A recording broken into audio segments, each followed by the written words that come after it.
Before you get emotionally attached, physically involved, or start imagining your wedding, there are some questions every woman needs to ask. Let's talk about it.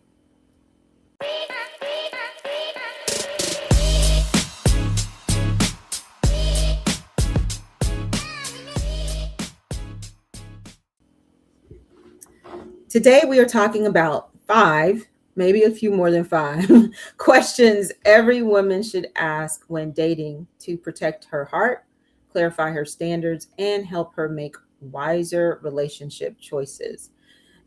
Welcome to Live, Love, and Marry Wiser. I am your host, Lorraine Edwards. We have seen so many relationships go over the edge that we have committed our voices to building fences at the cliff. So we need fewer rescues in the valley. And with me today to bring some fence building wisdom is my friend and co host, Onita. How are you, Onita? I'm good. Hello, Lorraine, and hello to all our viewers out there. Don't forget to like, share, and subscribe. We want y'all in the chat. Amen. Love it. Thank you. I am doing well and excited Awesome. to have this conversation. Um, it's a good conversation today. Yes, yes. So let's get right into it. And before we get to that, though, if you want to catch up on my dating life, then you need to stick around till the end for a lowdown with the updates. As always, you are welcome to click that QR code and join, at least talk about joining Praying Sisters. We'd love to have you in our community. So, today, we started off with five questions, and we're going to try to stick to five. This may be a two-parter, you all, because there Yes, are a lot of good questions as we were doing our research and just thinking about our own experiences, and at Onita as well, thinking about 26, 27 years of marriage and things that maybe she would have asked before if she had thought to ask it. So we are dropping the wisdom on you now so you don't have to look back and be like, "Oh, I wish I had."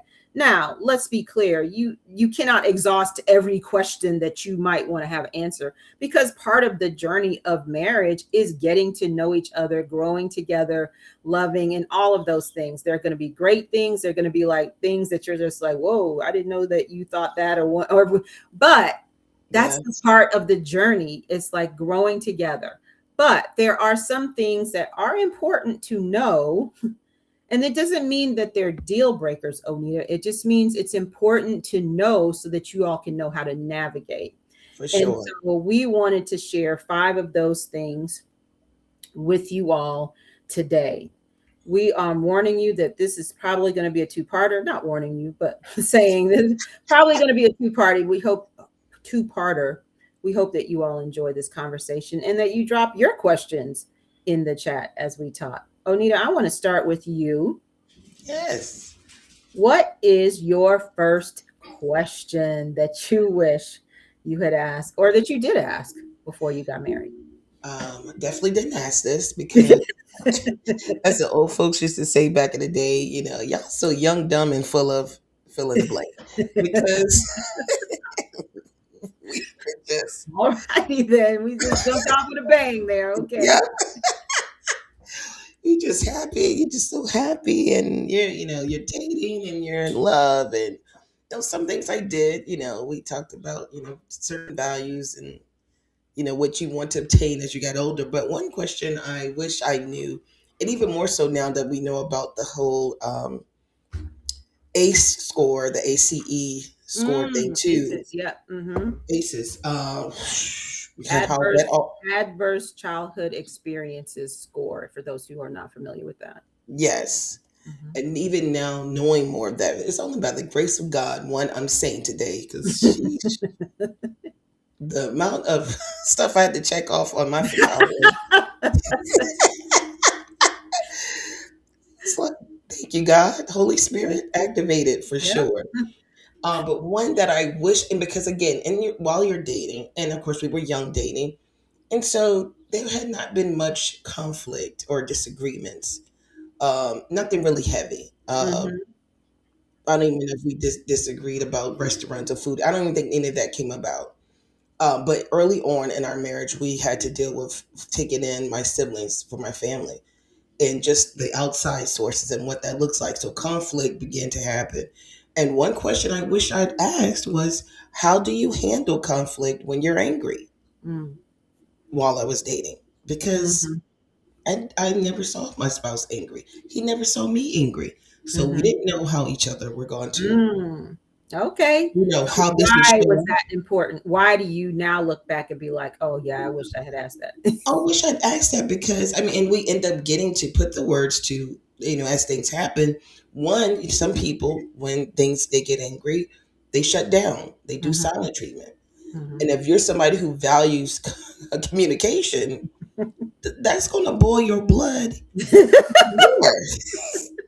That this person is shutting down and giving you silent treatment. It's like, I know you're not. Uh-huh. And and that's their mode. That's what they saw, Mhm. or they need space. Mhm.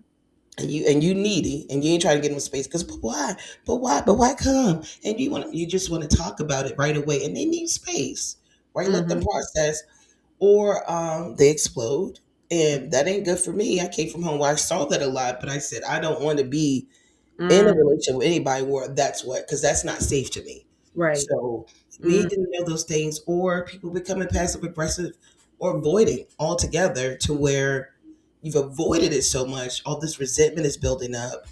And then they did later explode. It seems like something minor to you, but you're like, they've been avoiding all the other conflicts or Mhm. offenses. And Right. so it is so, important. The Bible tells us to be angry and do not sin. But if they didn't learn those values in their home, that Right. I could be upset but not tear you down verbally. Um, but I would go into my marriage that I wasn't going to do that. Uh, Mhm. One, it's not healthy for either party.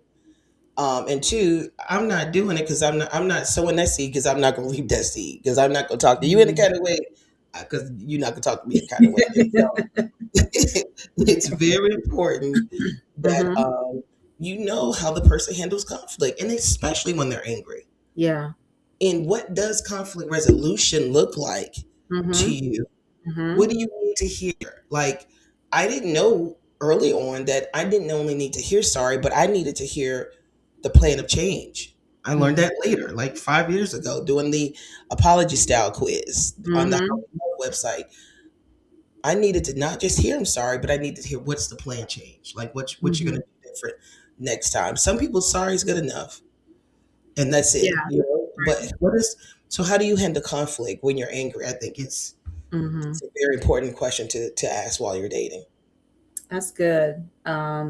So if I can just dig there for a second. So Hmm. I guess the outcome. So you didn't ask the question, which Mm-mm. suggests that you got surprised when you had the first conflict. Hmm. You just Hmm. like, okay, wait, hold up. This I was this like, what who we is this? Who are you? and nevertheless, you are now married 27 years, right? 26, 26. Yeah. 26 years. So what did you do to get on the same page or understand each other? Because it's not about necessarily changing someone from the way that they, we could all do that better for the most, Yeah. but it's not changing because people are just different. It's not changing them from how they are. It's making it so that it doesn't actually come between us and it's something that we resolve. So what did you do in order to, or what did you all do in order to make that a healthier way to resolve conflict? Great, great, great question. We one went back to some of our premarital tools, Mm-hmm. where one of them was don't, fight fair, kind of don't fight each other, fight for each other, right? But we Mm-hmm. had to literally, like, we had to talk about our rules of engagement when there is a conflict. Mm-hmm. So when there's a conflict, or when you are stressed, or when something, we're not in agreement about something, what is that going to look like for us? And the healthier version, because my family like to, we want to talk about it, but um, that talking can also become, what do you call it? You're just going on and on and on and on and arguing nonstop versus Yeah. Yeah. That ain't so healthy. And then his family style was silent treatment, and not just not talking, but he said they grew up and they could go days not talking, and then Mm. Friday comes and be like, "Oh, you're ready for a sandwich?" And see, and that was not going to be good for me. So we had to decide, what do we want for the health of our marriage and relationship, Okay. our Uh-huh. what we want ours to look like. So we agreed silent treatment was not going to work. Neither was fussing going to work, like just constantly. Mhm. But okay, if you need to take a walk, or if you need to say, "Hey, I want to discuss this, but not today." Like, I need to be a cooler Mhm. head. You need to be a cooler head. Then that's what we're going to do, so that when we do come back together, say what you need to hear and what you need to say. I'm going to repeat back what I thought you said, because that was another thing too, because we like to have these cognitive biases where you already know what you're going to say because that's what you Mhm. did last time. No, no, no. Yeah. So then it became, because it's progression. It got better over the years. But hey, I heard what you said was, when I did this, this made you feel that way. And he was like, okay, I get it, you know. And then also there were some times where I recognized, I had to learn too, there's a time and a place and a better space to even bring up certain things, because Mm. Mhm. if he's already had a stressful day at work, he already came in, boss was Right. riding him. Mhm. I'm not going to address this issue today, Mhm. because That's you good. are, you're already on 10. So while I'm Right. going to add another log to the fire, Yeah. just wait. And the Holy Spirit helped me with that too, like discerning when's a good moment, Mhm. when's not a good moment to bring up certain issues. But really just us actually having a conversation of what we want, what are our rules of engagement, Mm. because you're alive, like the Bible says, in this world you will have trials. In your relationships you will have Yeah. conflict. We're two different people. It's inevitable. It may get, over time, it may get almost like minimal to where it may never be, or you just, I recognize whatever, you just like letting it go, but You you choose the will. battles. Yeah, you choose your battles, but understanding you will Yeah. have conflict. And it's Mhm. better to lay the groundwork up front to say, well, when we have this is how I feel safest Mm. in this space of conflict, to know that one, oh, another thing I had to hear, I ain't going nowhere. I didn't Mm. know early on I dealt with abandonment issues. So that silent treatment told me you didn't care enough, and you're cutting me off emotionally. Wow. And Wow. you and you physically may be here, but you're gone. Mhm. So now I need to put my wall back up, and I need to go into this space of, I got me because you ain't got me. Mhm. And so then I later learned I need to him to say, hey, we're gonna talk about this later. I ain't going nowhere. We can't talk about this. I need time That's to deal good. with that. That's so good. And oh man, I'm trying not to spend all of our time on I question number know. one. I didn't know We it was have going like that five. We long. have to have a 10-part series because we only got the one question. But so I'm just gonna let that sit. That was really good.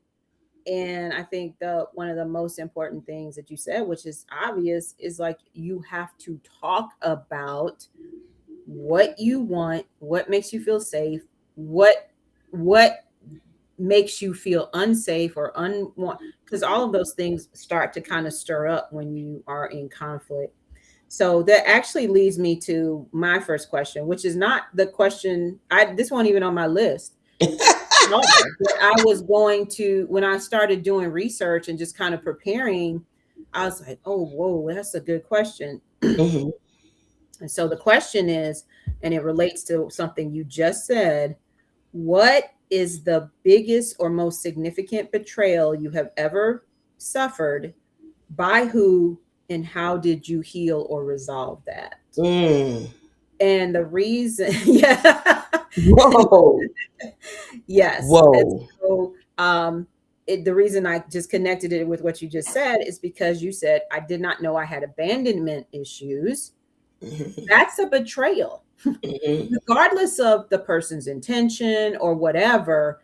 For the person who's feeling it, it feels like a betrayal. And therefore, it is driving this other part. in this other relationship, this other significant relationship, but probably all of your relationships had a little bit of that, um, Hmm. inside of it. So the reason that we want to find out, like, what is the biggest betrayal that you've ever experienced? And most everybody has an answer to this. Yeah. They may not always be willing to share the answer, but you know, eh, even if you don't have a 10 on the ACEs score, you probably have at least one. Yeah. At least. So especially if you're part of the African American community, there's Hmm. obviously stuff that we've already, but we're talking, not betrayal by your country or whatever. We're talking about, personal betrayal. But hey, if you feel betrayed by your country, then and that comes out a certain kind of way, then that Yeah. is the answer. But whatever it is, because whatever that thing is, the question is who was it, your fifth cousin twice removed and you ain't never seen him before or since? It may not have the same significance in your life. Of course, Yeah. depending on what it is. Let's be clear on that. Yes. Some things only need to happen once for it to impact you. Um, or was it your mother or your father, Right. or a sibling, Right. So who matters, what matters, and how did you heal or resolve it absolutely matters. Because Hmm. if the answer is I haven't healed or resolved it, we got some challenges. Again, some of these things we're not saying, well, this is a deal breaker, but it is a deal breaker. It should be a deal breaker if that person, now that you all are talking about it, they have either chosen not to resolve it, they thought they don't need to resolve it, they Yeah. don't know. No, no. You do need to heal. You do Yes. need to resolve. And resolution doesn't necessarily mean reconciliation. If it's that, there's certain things that maybe you are not able to reconcile with the person, but you got to deal with the thing. Yeah. The thing is impacting your responses, your feelings, your reactions to things. That is impacting you. Make no mistake about it. Yes. Yes. No wound does not impact how you navigate relationships in the future, especially the big ones.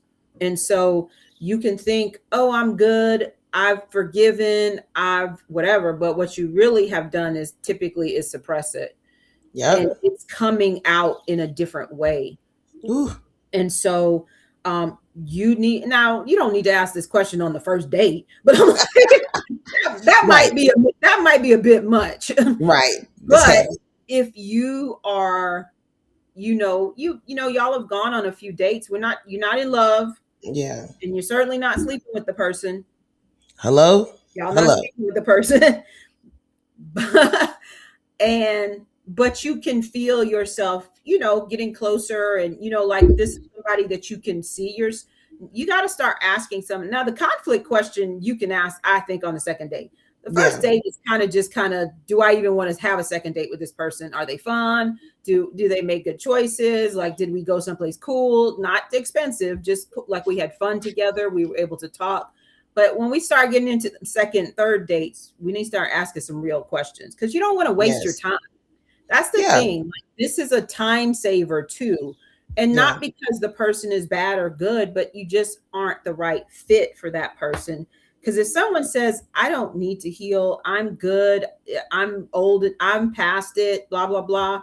This is a problem. And it's not just a problem that is already manifesting.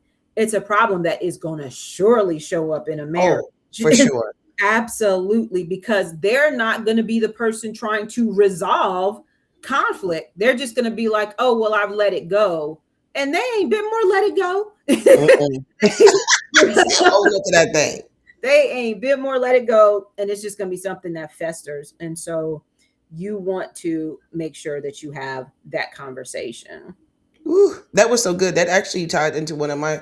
I'm not even gonna say the question because it tied into it. It was that because I was, and the point of that question was because unhealed wounds, and you just said it, they often become marital triggers. and Yes. and you Yes. don't even know why the person reacted Mm-hmm. that you're like, what in the world? Where did this come from? It's because there Mm-hmm. was an unhealed wound there, and there may need to be a whole nother episode. We need to see if we can get a male psychologist on here to just talk about Mm-hmm. the mother wound when it comes to Mm-hmm. dating a man who's carrying mother wounds and Mm. what that looks like and how that could manifest itself. No, But that's that's that's very important because one, if you're you 30, 60, 90 days in, you've given this person time. You also, this helps that you asking the question that Lorraine said, it creates space for honesty, for them not to perform, because we know they're in their mm-hmm. bag, what they do at their job, what they do at Yeah. church. No, this Yes. is like, take all of that off now, Right. and let's be honest, because to your point, sometimes they've avoided it. And I can say I've talked Mm-hmm. to several. I have several friends, couples. Some of the husbands have always talked about, "Oh man, I just got over that. I just got over that." No, you did. You didn't. You can't get out. You got to go through that thing. You got to work it out. You're not over it, and it's meant it will come up later in the marriage. No matter Yes. how much you think you're over it, it will be a trigger, and your wife will be sitting there, or your husband will be sitting there going, "Man, that wasn't even that big of a deal to me. Why is this person responding this way?" Right. And that's only if you have a good husband or wife. Because Yes. most people are going to be like fighting back. They're just like, hey, I ain't even say. Now it's a conflict that didn't need to be. Now, if you have someone who is thoughtful and just and actually thinks of like, wait a minute, now that for Hmm. real wasn't that deep. How come? And now they start, digging. Maybe that's a different situation. But a lot of times people just you get triggered, they get mad, you Hmm. get mad, they get mad that you mad because you and it's like ain't It's nobody right. talking about nothing. Right. And it just keeps going on, and so you sweep it because you don't want to just be mad, but you also don't know how to resolve it because you haven't identified necessarily even what it is. Yes. You know what I'm saying? So another Yes. thing I want to drop as it relates to that before you go to your question Hmm. is, if you if two things, if you ask this question, and we said this is for women asking their men, but men, you can ask these same questions. Hmm. This needs to be a conversation. So when I ask the question, I should be willing to share with him what my biggest betrayal is. This is Yes. the one-sided thing. But the important thing, particularly for women, is be safe. Yeah. When you ask that question, you have to be prepared for whatever answer he gives, or don't ask that question. Yeah.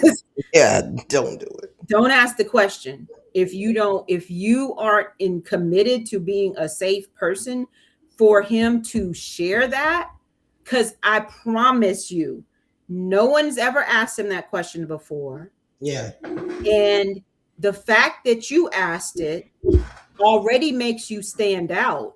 But if he gives his answer and then you react some foolish kind of way, you will never get another drop of heart out of that man. He will buy Nope. you stuff, he will take you places, he will spend money, he will work hard. But if you think that you're going to get his heart and soul, no, you will Yeah. not. So be prepared to be, first of all, just be a safe person, but Yes. be prepared. Don't give him, you ain't his therapist. You ain't none of that. Just listen to his answer. And if he asks you, what do you think? Or if y'all can have a conversation, you're just like, hey, I've experienced that or similar, or I've been betrayed this way. And what I needed to do for myself was go see a therapist, or I have a coach that helps me to work through some of these things, and to have conversation with the person who even betrayed me, and resolve, like whatever you have gone through, you can share that with him. But don't be like, well, you need to see a therapist and you need to go to this and you need, no. Yes. Don't do that. Just learning and growing, and also demonstrating to him that you're somebody he would want to be in a relationship with, because you care about him, Yeah. just not his pocketbook, not his ambition, stuff, not how he looks, or what, care about him. So all right. Oh, That was really, Your really question. good. Whew. Um, Another question. What did love look like in your home growing up? Ooh. What did love look like? Because to your point, you said something about he may not tell you nothing night, but he'll buy you something. And Mm-hmm. for and unfortunately, we are in a transactional love Mm-hmm. world. Mm-hmm. That is tit for tat, or it can be, well, I bought you these flowers, so you have to do da da da, or Mm-hmm. whatever these things is. I Yeah. cooked dinner tonight, so then and some people equate, and I'm gonna say the men a lot of times. Well, I'm taking care. I go to work every day. I pay all the bills. And that's nice that you do that. Would you do that also if you were by yourself? Would you be also go to work and pay your bills? How is Yeah. that loving me? How is that showing me love? But Right. if in their home, that was, I could tell you, I grew up in a generation or even my community where daddy went to work, he came home, he got the big piece of chicken, he sat at the head of the table. I don't know if we ever heard him say, I love you. We kind of just knew it because of he was Mm-hmm. home and what he did. And that's dad's love. Yes. What That's not he my did. generation.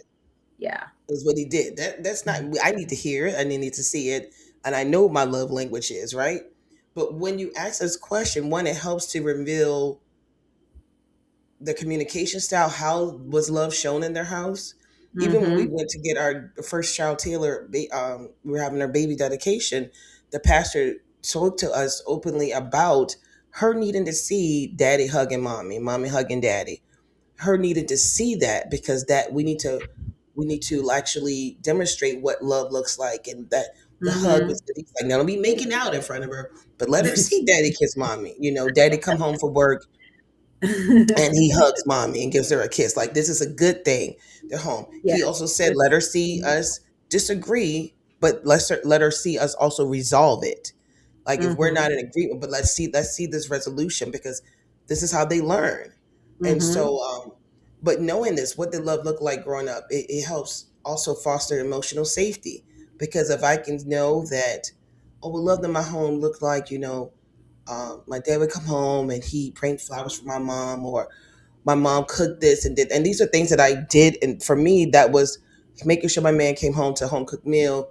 He can Mm-hmm. go in his underwear drawer, pull out underwear, no matter what, socks. So everything's ready for him. He's prepped and ready to go do what he needs to do. Mm-hmm. That was part of my love language. It is part of my love language. And he got to see that was part of it. But his is physical touch. And so he'd be like, girl, leave them dirty dishes in the sink. Come sit down and cuddle with your man, watch some ESPN. And I'm like, but I need to do those dishes. He's like, leave them dirty dishes in the sink. They'll still I'm be good. there in an hour. They'll still They'll be there. still okay. Ain't nobody coming over. And you're like, I don't want them to be in an hour. I want them to be done now. What it But be done now? but you have to choose your priorities. You have to choose it, and just it also helps reveal the expectations of marriage. Because Mm-hmm. what's the expectations that I'm being a trad wife, that I am home taking care of the kids, doing all the home stuff, and then he's out working, taking care of the bills, and then we come together for the big events, and for the Mm-hmm. moments at bedtime. Am I the always the one always reading the bedtime story, always doing the kids' night routine, and he just expects that he's Mm-hmm. working, paying a bit. Like, what did that Yeah. look like? And Mm-hmm. was that the what was modeled in his home? And what's the normal? What is normal going to look like for us if we're now in a serious relationship, and what that's going to look like? And we had those conversations. We didn't know that's what we were having, but when we start talking about, we talked about how we were disciplined, and we both was like, Mm-hmm. yeah, I got spankings. we talked about getting spankings for no reason sometimes, and how we weren't going to do that to our kids. Yeah. Like, you just getting spanked and told stop crying. That's crazy. Yeah. I'm hurting, and you want me to stop crying. No, we're not doing that. Um, and so we didn't know we were indirectly having Mm-hmm. some of those conversations, Yeah. not necessarily saying what love looked like, but recognizing what our values were, what we wanted to have in our home, in our marriage going Mm-hmm. forward, and what we desired. even if we wanted a house and and that kind of touched on the finances part of it. But recognizing that we both knew we wanted to be loved, we had a lot of love we wanted to give, and we wanted to Mm-hmm. clearly communicate though, how each other wanted to receive that love. What should that look like? Yeah. So I No, think that's that's so a good. important question. It is. And I'm gonna not ask my question because it ties into yours, just like that last one. But my I had written down, what do you think the role of a husband is and a wife is. So Hmm. if you should be able to define both, and he should be able to define both, because you Yeah. both have expectations of those two things. You have a way of thinking about what that looks like. You have a way of thinking, oh, I still want to, go to work and make and have my business and do my job or whatever. Hmm. And I still want to, take care of my husband and make sure that the food is cooked, or that there is food. Doesn't Yes. necessarily mean I'm gonna eat it, but that there is food, you know what I'm saying? And that the Yes. house is clean. Doesn't necessarily mean I'm gonna clean it, but but that the house is clean, and the laundry. But if Yeah. his expectation is that you will cook the food, you will do the laundry, you will do the cleaning, and you will go and make money, now you have something to talk about. Yes. Yes. 'Cause how does that seem fair? You know what I'm saying? Even though a lot of women do it and a lot of men seem to Hmm. think, but I'm like, uh, Hmm. they wrong. They're wrong. That's not fair. Yes. But nevertheless, you have to be explicit about that, because the picture in your head, or like you said, how you even saw love played out in your home, you think is normal. Yeah. We did a charge in our Praying Sisters community a couple weeks ago, and it was like, check your normals.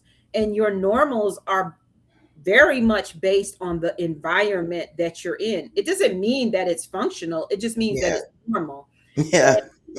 So you have to make sure that you are having the conversation about what your expectations are of your husband. I was just in one of the groups yesterday on Facebook, and the question was um, something like, um, who should pay for a date when you go out or whatever. And um, somebody, some women said, um, whoever asked for the date should pay for the date. And I said, well, I will never be asking for the date, so he will be paying for it, Right. And then, people were going into the whole 50-50 thing or whatever. You all know good and well, I don't believe that. I believe he's going to provide financially for the home. And if I make money, that comes together with his money. Yeah. No, ain't nobody saying that. And I'm not even saying that if you're dating for, forever, and I'm not going to be dating forever, but like once you're in a relationship, I pay, you pay, whatever. Like there's a rhythm that happens in couples, that sometimes some men are just like, you're never gonna pay. Like Hmm. this is what I do. And some men are not like that. And you're as a couple. But when we're not a couple and we're in that, no, no, Yeah. I'm not paying. And I'm like, that's just wrong. Maybe that's wrong, Onita, but Mm-mm. that's just me. But the point of the question is not to make someone agree with you. The Yeah. point of these questions is to know what their thoughts are, so Yeah. that you can see if those align with your thoughts and your Yes. values and all of that. So remember, that's what I want to make sure we're saying. You're not trying to make the person's opinion change, Right. or whatever the question is. You're just wanting to know where they're coming from. That's Yeah. how you get to know someone, by asking these types of questions. The So my data this is the data. It's the data gathering. exactly. So this question, I really was going to skip it because it's sort of kind of related to the first question I asked, but Mhm. I feel like there's a slight difference. And so I want to ask this question. The Okay. question is, are you ready? Yes. Who do you need to forgive that you haven't? Or And or who do you need to apologize to or receive forgiveness from that you haven't? Ooh, ooh. Child. He may say date over. Date over. He might say that. You maybe want to ask these on several dates. You don't want to Yes. hit them with all the five at one time. That might be Okay. a bit much. Um, but when you think about, I've heard you say a million times, forgive fast. Yeah. And when you think about somebody, first of all, he may not even be thinking about the fact that he hasn't forgiven, Right. you know? But when you ask the question, now he has to think about it Mm-hmm. because he's let it go or whatever. He thinks he's let it go. Um, but when you ask that question, now that person has to think about that. And depending on their answer, they may not feel like they need to forgive anyone. They can just move on. Or, and this might be even worse, they may not feel they need to ask forgiveness from anyone. That previous girlfriend that they hurt or, whatever. One of the Mm-hmm. questions I was going to ask, but I'll just drop it here, but I wasn't going to talk about it, is have you ever cheated? Like, Yes. what if he's cheated? Has he asked forgiveness from her, regardless of whether they're not in a relationship because you're dating him, but like, hopefully, but it does, like, just because they broke up doesn't mean he didn't do her wrong. Right. So has he asked forgiveness from her, not to resume the relationship, but to just, from a Christian spiritual perspective, clear that wrong that he has Yeah. committed? Or if she cheated on him, has he forgiven her? Because if he hasn't, there's going to be some residue that lands on you. Yes. And he can pretend that it's not true. And the same is true for you too. There's residue because everything you do that looks like her or seems like her or what she did, he's going to be, is she cheating? Is she? There's Right. residue. Forgiveness is not saying that the person did right, because if they did right, they wouldn't need forgiveness. Like, I'm just like, this is the whole point. Like, they did wrong, so that's why they need forgiveness. Yeah.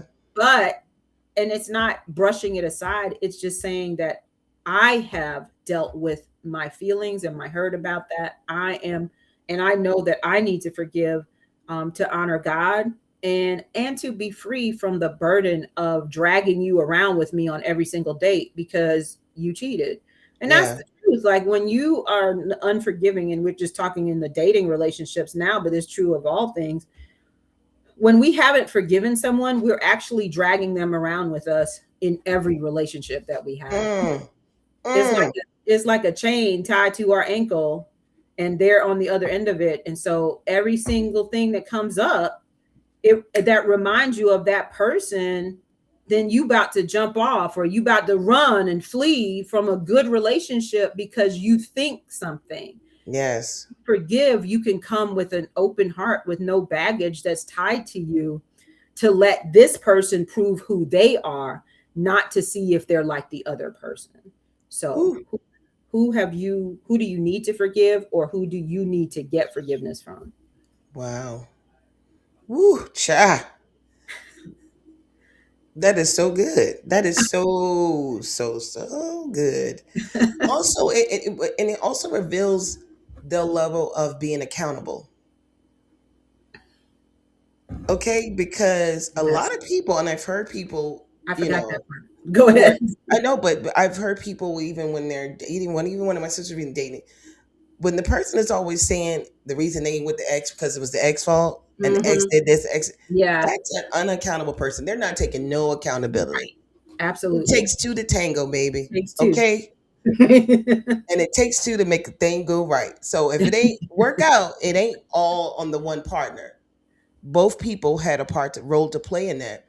So asking this question and seeing how they honestly answer lets you know how real they're gonna be too. If they are really real with, if they can't be real with you at this level, Mm-hmm. then you just it because things are going to get deeper the more you're further along in this relationship, and especially in marriage.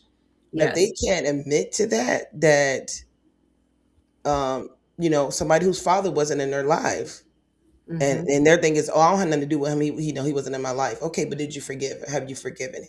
Right. Right. Because it's hard for a man to then later be a good father if he's not forgiven his father. Mm-hmm. Things are going to show up. Either he's going to try to do so much what he thought he should have gotten, and guess Yeah. what? Gonna You're overcompensate. overcompensating, and your kids don't need what you needed. Like, unfortunately, our kids they're different. They're being raised different, and you trying to give them all this, and these people are like, "Sir, I ain't asked for that. I just need you to spend quality time with me. You over here trying to buy me this, take me Mm-hmm. here and there, because that's Mm-hmm. what you wanted from your dad." Mm-hmm. And I'm over here just saying, "Dad, spend time with me. Come Mm-hmm. home from work, do 40 hours, not 60 hours." And so, but Mm-hmm. showing that this person can be accountable and be real by answering this question, I think it's a great question. Like, oh my word. Right. And then Woo. and I'm glad you brought that up because that was part of what I was thinking, but I just forgot to say it. When I wrote the question, it was part of what I was thinking. Like, how are they gonna apologize to you? Yes. And then how are they gonna forgive you when you do wrong to them? Yeah. How is the relationship gonna be able to be healthy if forgiveness and asking for forgiveness is not part of the regular rhythm of their life? Yes, their regular rhythm. Because you, like, to your, again, as you've already said, you're not asking this question to try to change them. You're not trying to manage them. You're not trying to therapize them. Yeah. Yeah. You're trying to see where they are. And if in their regular rhythm they can't say they're sorry, Mm-hmm. baby girl, you ain't gonna change that. You are not. You're not. You're like, see question number one, and Okay? let them go over to therapy, and then when they come back, Okay? from that, and they're like, you know what, you're right. I do need now. You might have something to talk about, but you cannot change that, You can't and you change won't it. change it, and it will be a miserable existence for you because you're Yes. always going to be the one to blame for everything that happens in the relationship. It's always going to be you. And you Yes. start to, maybe some people start believing that stuff. That's what gaslighting is. It's like, no, it's Yes. not me. It's because you XYZ. It's because You made me yell. you didn't do you, and it's like you get tired of hearing you after a while. Mm-hmm. And it's not a healthy situation. So It's not. It's yeah. not. Wow. That's a And good God that's a forbid you have children, because he's not going to apologize to them, he or she. If you're a man listening to this, the mm-hmm. same questions can go to a woman. They're not going to apologize to the children, even when they make mistakes or do wrong. And now you have a whole cycle. Now you're creating another generation of people Yes. who are, got issues that they're unresolved, So, yeah. Wow. Because even as you said that, what came to my thought was hearing women who have been cheated on who say all men are dogs. Mm, And all she's going around is now, and to your point, even if God has sent her Boaz, mm-hmm. he looked a certain way. He wore the cologne her ex wore. You know, some he did, Right. and now all men are dogs because she's been Yeah. triggered still by the Yes. situation. And this man is he nothing like him. Right. He is your Boaz, girl, but Mm-hmm. you ain't forgave that last situation, so now you done messed this relationship up, Yeah. and possibly scarred him at this in Mm. the process, to where the next woman he go to, he looking like, oh my gosh, she's my Delilah. Like, this thing Yeah, starts to now you start to take ripple down. the snowball effect on all Yeah, the people. Yeah, on yeah. all the people. All right, one of my questions was, again, we talked about the house we wanted to buy. We talked about wanting to go on vacations, but we didn't talk about, what does financial stability mean to you?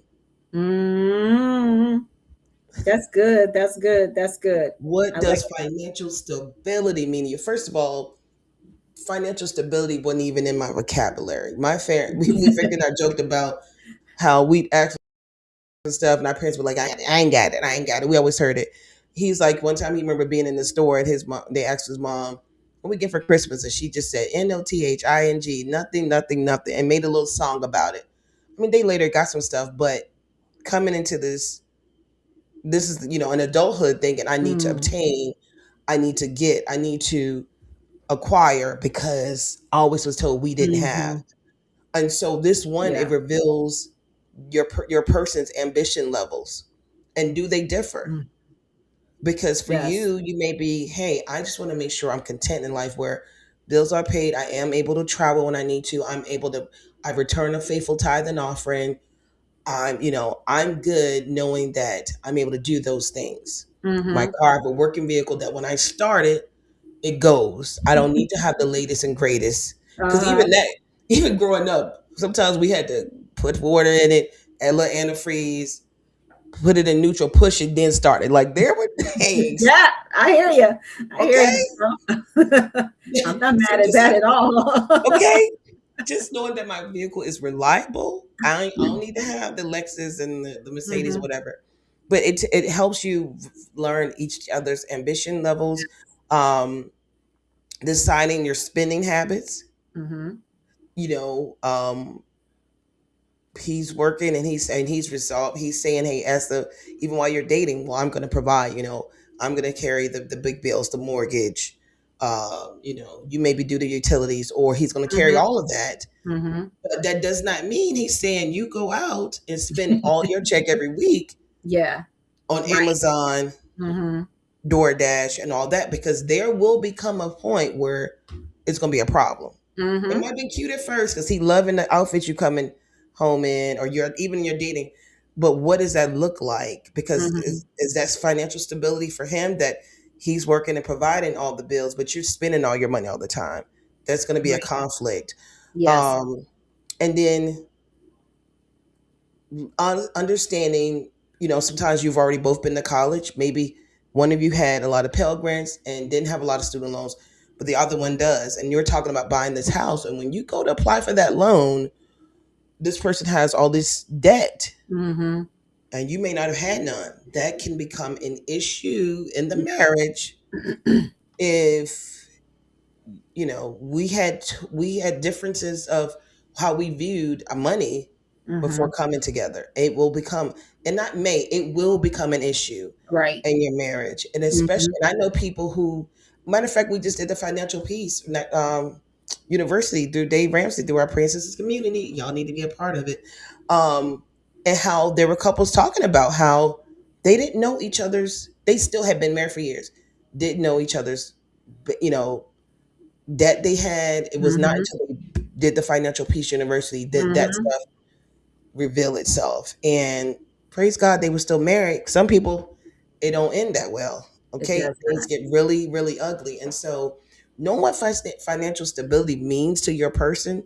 First of all, know what it means to you, because we all think we're money savvy at times. I don't know. At least I thought I was, because I just figured if I worked and I spent what I had, then I was good. I didn't spend what I didn't have. No, what was I saving? What was I saving? I didn't know about the 70-10-10-10 rule, early on, because I was just excited to be making money and being able to go buy what Mhm. I wanted to buy. And my Mhm. mom and Yeah. nobody else was saying, we ain't got it, we ain't got it. Right. Okay, because then when you go to apply for that house and they say you need XYZ down payment, or your closing cost is this, or you want to take this nice trip, and now you're using a credit card, which should not be your emergency fund. Credit card should not be your emergency fund. For some of us, it was. And then you are starting another snowball effect of other issues. So knowing, hey, what does this, asking the person, are you a saver or a spender? Right. Are you a saver or Right. spender? How do you view debt? Some people don't view having a credit card as debt because they only use it to buy gas or to book Mhm. the airplane tickets, and Right. then they pay it off. So it's like, hey, and Yeah. what are your financial goals? Do you want to, you know, talk about, are you trying to plan for the future? Are you Mhm. saving for one day when you do get married and you want to purchase a home? Or are you're saving for retirement? Depending on when you're dating and what age you are in life, that's an important question for to know about your person. And so financial stability, spender, saver, what are these things? And so that you Mhm. kind of know each other, and try, especially before you get into the marriage, save yourselves a lot of heartache and hard arguments and conversations.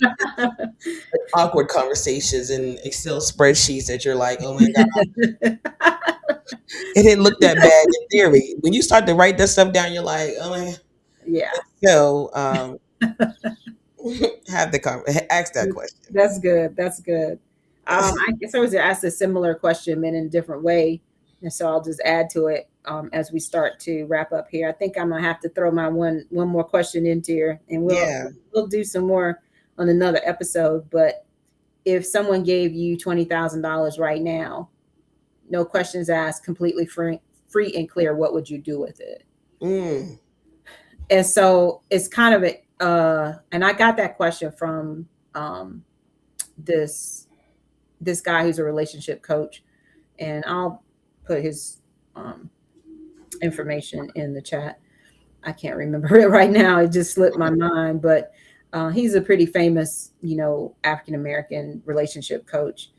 And as I was kind of researching, I said, "Oh, that's a great question," because it tells you all of the things that you just outlined. Hmm. Saying, tell me, what do you think? And I like that question. What does financial stability mean to you, or does it mean anything to you? But when someone says you drop 20K and they're like, well, of course I'm going to return my tithe, give some offering, maybe I'll give the charity that I really want to help. I want to travel, I want to save some. Now you're kind of getting their priorities right there from in front of you, because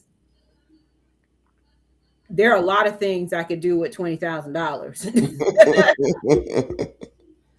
And but for me, I would say those things, and I'm like, I'm gonna invest in my business because that's a priority for me. Yeah.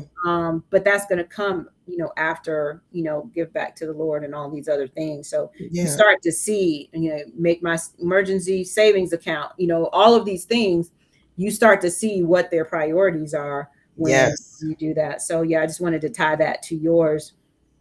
Um, and so my final question as we start to close here is, who do you talk to when you have a problem you can't solve? Yes.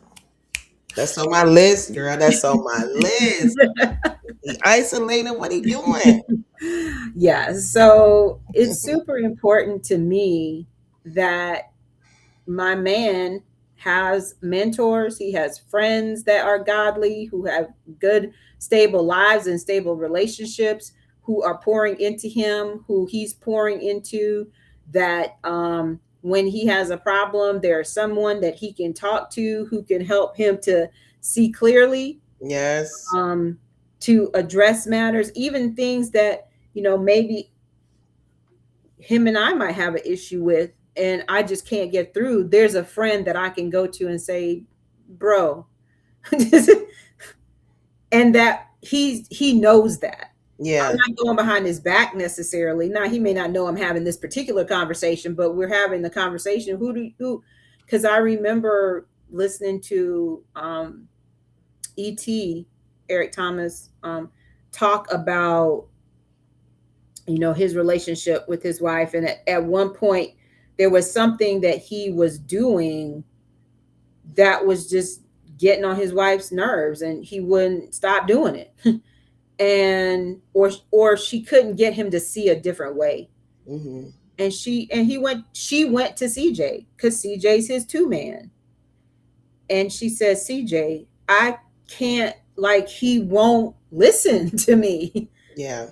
And her and CJ often think similarly. They're very, straightforward kind of.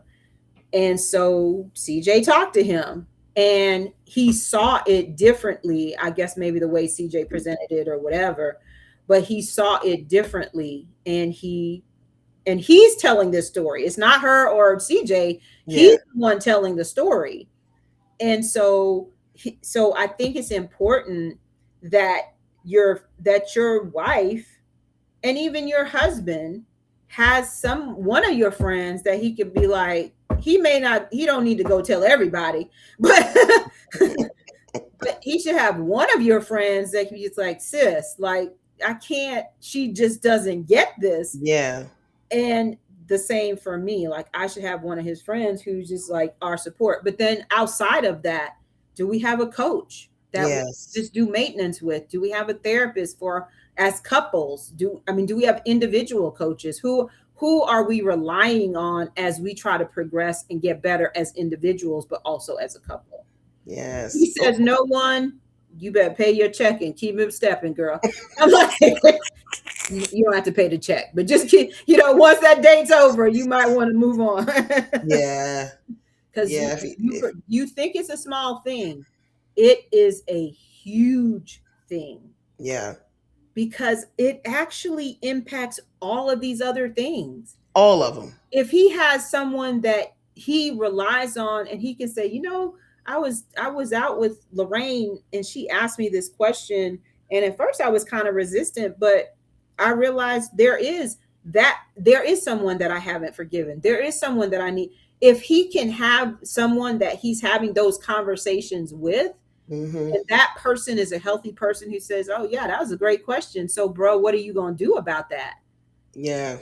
Now he has that push from another man, and this needs to typically be another man, Yes. that helps him to see it a different way and can help advance him, even if the relationship for other reasons might not work, but that's a advantage to him. So you gotta have someone, and you have to be willing to, if you don't have someone, to get someone, a coach, a therapist, somebody that helps you navigate. Yes. Oh, that is so good. I mean, Lorraine, we just walked this out. Vic and I went on a date night last Thursday. When we went, it was him and two friends from his old job that they all have made birthdays early May. So they're celebrating and told me to come along. And that very thing walked out happened right there for us where his friend Jimmy was able to put a different spin on it so I could hear what Vic wasn't saying. Like, one, see that they were kind of in line with the thinking, but Jimmy was able to verbalize what Vic couldn't put into words, but he was then able to influence what I was saying back to Vic, like, bro, what she's Mhm. saying is Oh like, wow. hear your wife when she's saying ABC. Uh-huh. She ain't trying. She's not. He say he clearly said, "Oh, she's in full agreement with you the way you handle this." She's saying the follow through now. The later, the forgiveness aspect of it is Mhm. because that's what it's about. It's about a situation. I'm like encouraging to forgive this person, and he's like, "Oh man, I'm with you." Like, just want to hear that his guy was like, "Oh, I'm with you. I'm the same way." I would have had it the same way, but and your wife is now saying though for the ripple effect to where this particular relationship impacts your family, their friendships and all this stuff, this is what she needs to see. You ain't got to be best Mhm. friends with this person, but she Mhm. needs to know that you have had the conversation, you set the boundary, and then you moved on so that your wife can know how to move. And I was just sitting there like, oh my gosh, thank you, Jimmy, because that's all I've been trying to say. That's so awesome. I That's love that. That's all I was trying to say, Jimmy. But he couldn't hear that because in his mind, all he's thinking is, Anita wants me to just forgive this person out like it didn't happen. Yeah. No, Yeah. that's not what I was saying. Wow. Like, I was literally saying the ripple effect. Like, I need to know you've done these steps.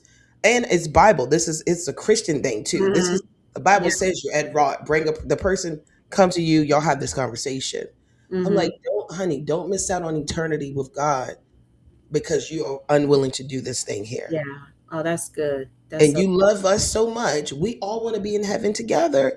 I don't know if we'll be married or not, but we all want to be there. I We all want to be want there. to be there. We definitely want to be And there. don't let this one thing hang up, get you hung up here because like you said, you're getting once you deal with that and you work it out, you're going to get more tools, more Mhm. mental muscle to handle other situations Yeah. later. But not dealing with it, you're going to stunt your growth in this area. That's And good. and his guy friend was able to put into words what I was trying to say the whole time. Like, thank you, God.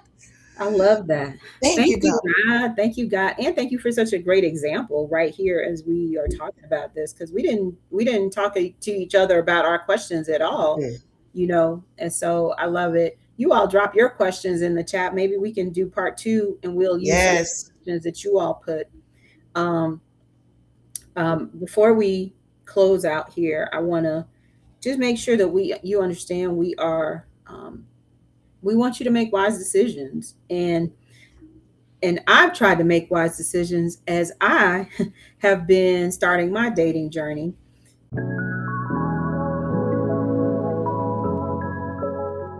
As you all know, that I've been talking to someone, and he doesn't know that I have a podcast and that I talk about him. So that's something that I need, that I'll probably need to share at some point. Okay. But we're not sharing any names, so all people are protected at this point. But one of the reasons that I wanted to have this episode is because of something that happened. I told you all about the coaching thing last week, but something that happened this week was this past week. It was just a really challenging week, and I had mentioned it to him. And we're not exclusive. We're not in some really tight relationship. We're just still getting to know each other, and mostly just chatting on WhatsApp, not even talking. We talked a couple times now. And so from my perspective, I'm not trying to share all the dirty details and ways and stresses of my life, but I did mention that I was a very stressful week because I was honest. And Yeah. so he wanted to know, what was going on. And because of the time difference or whatever, it's sometimes hard to communicate and talk on the phone because it's nighttime there when it's like after, it's just a lot. And he had gotten home some crazy time at night, and finally on Saturday night, and it was almost 1:30 in the morning for him. And he said, we need to talk, even if for a short period of time, because I want to know what's going on. And I thought, this is an important thing that I want out of a partner, someone who actually cares. Yeah. And he's not even really waiting for me to find. He said, no, this has been all week. Cause I think I told him like Monday or Tuesday. And so here we are, we've gone the whole week. And I'm thinking a lot of guys would just be like, oh, she doesn't want to talk. And, let's just move on. And he was very intentional about saying, I'm concerned. I want to know what is going on. And he listened as I shared, and he um, gave some empathy because it was kind of business related, and he's an entrepreneur as well. And he talked about the struggles, but he also taught, he said, but there is light. There is Mhm. light and some encouragement. And I said, this is something that's important to me. So when as you're going through life, something's important to you, then you figure out how to identify that in the person that matters to you. Because if you're going to be married to this person, it's more important for that person to have it than it is for anybody else to have it. Yeah. It's great for your friends to be like that as well. Of course, why would you be friends with people who don't care about you? But a lot of people marry people who don't care about them because they're not looking for the right things and they're not Mhm. asking the right questions. So that is the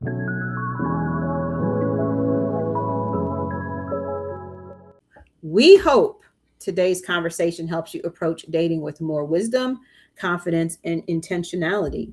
The right questions can save you from unnecessary heartbreak, reveal what truly matters, and help you recognize whether a relationship is aligned with your values, purpose, and future. You deserve more than chemistry and potential. You deserve clarity, peace, and relationships that honor who you are becoming. Be sure, as Onita said, to subscribe, like, follow, and share so others can get this wisdom too. Friends, you don't need another rescue plan. You need to apply wisdom that will keep you from falling in the first place.